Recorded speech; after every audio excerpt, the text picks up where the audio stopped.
Hey guys, welcome back. Sorry I've been gone for so long. I've been training and working hard for my audition called Le Rev. Le Rev is actually the name of the show. I will be doing aquatic acrobating, hopefully. I've been wanting to get into the theatric performance. I've been signing up for auditions, acting auditions, and just wanting to delve more into the artistic field. And I'm feeling pretty good about it because I do have a gymnastics background for those of you who do not know me. And I feel like I blew the audition out of the water because, they were stroking my ego. But I'll tell you guys when I get it. I want to get on with this painting. So for those of you who are getting into painting and haven't even tried or it's just now beginning, I would recommend heavily if you are doing a picture or a canvas that is 16 by 20 or any bigger than that. I would recommend going with the grid method. Uh, Most people, whenever they're talking about tattoo artists, they're like, "Oh, my tattoo artist did it freehand." It's like, okay, like when I hear about that, I think, okay, that's cool and all, but like, what if he makes a mistake? Your skin is permanent. Um, if you're a tattoo artist, you have a good background, you're confident, more power to you. But art is art, and if you want your artwork to be at least me. I guess that's my cancer coming out, that I'm a perfectionist, and that is also something I want to talk about. Is why I haven't been painting as much, because I kind of got really swamped down and bugged out about some of my paintings. I felt like they weren't as good, or I'm always approaching it with that mindset of it not being enough, or I'm gonna have to work so hard to get it to look a certain way, because I believe I do have pretty good skill when it comes to art. And my mindset is you can paint anything, it just takes time, which it does. But I don't like to sit for 24 hours, spend 24 hours on one painting. I like to actually produce work and see my work at the end and get more work out there to you guys. So the purpose of this exercise was to remain as loose as possible. So yes, I did it freehand. I'll explain to you guys on in the video why freehanding was a little bit of an issue with the bigger canvases. I ran into the hand not being big enough, but I'll explain that on the video. All right. Okay, so here is the beginning of my rough sketch. Like I said, guys, I did everything freehand.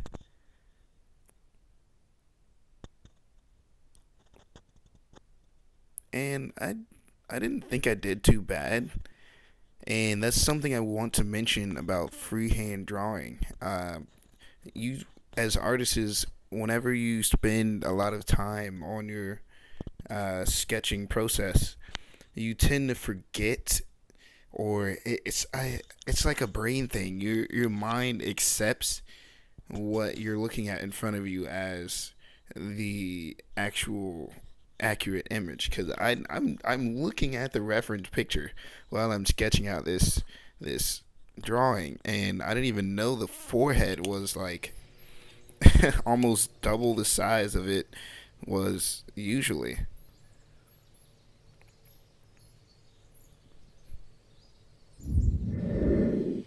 And here's my palette.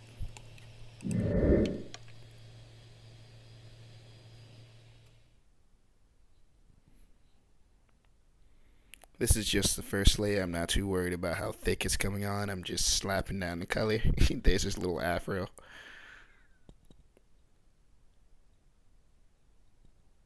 Smacking down colors. I don't really care.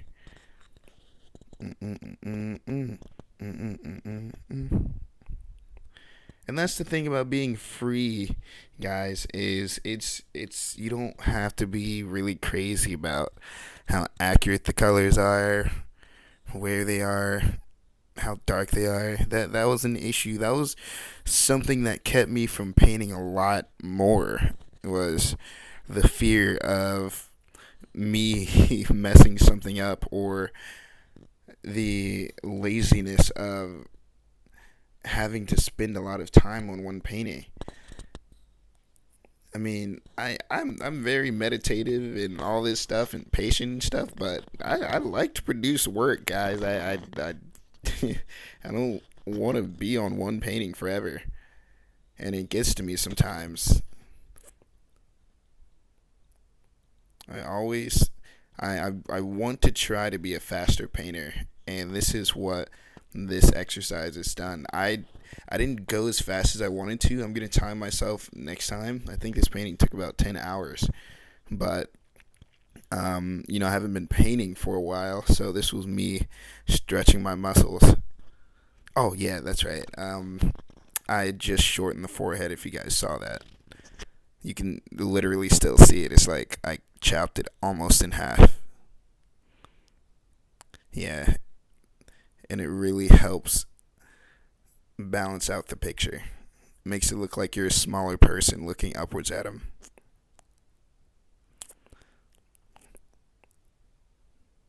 And I love Thanos in this movie. Like, he seemed so human.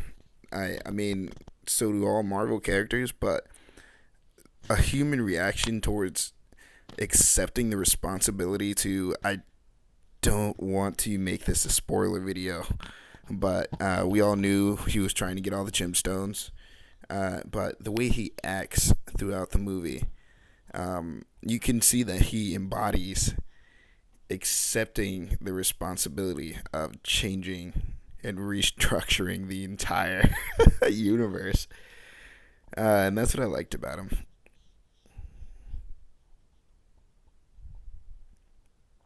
This is him holding the Tesseract whenever he first starts going off on his spree.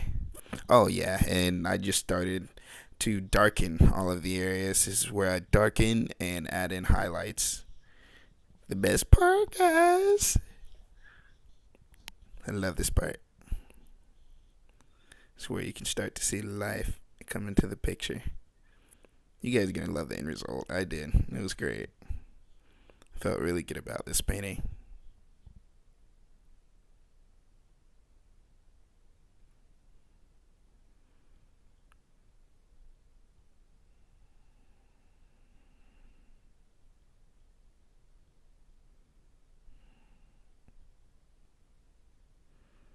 And there's no shame at all in using the grid method or tracing.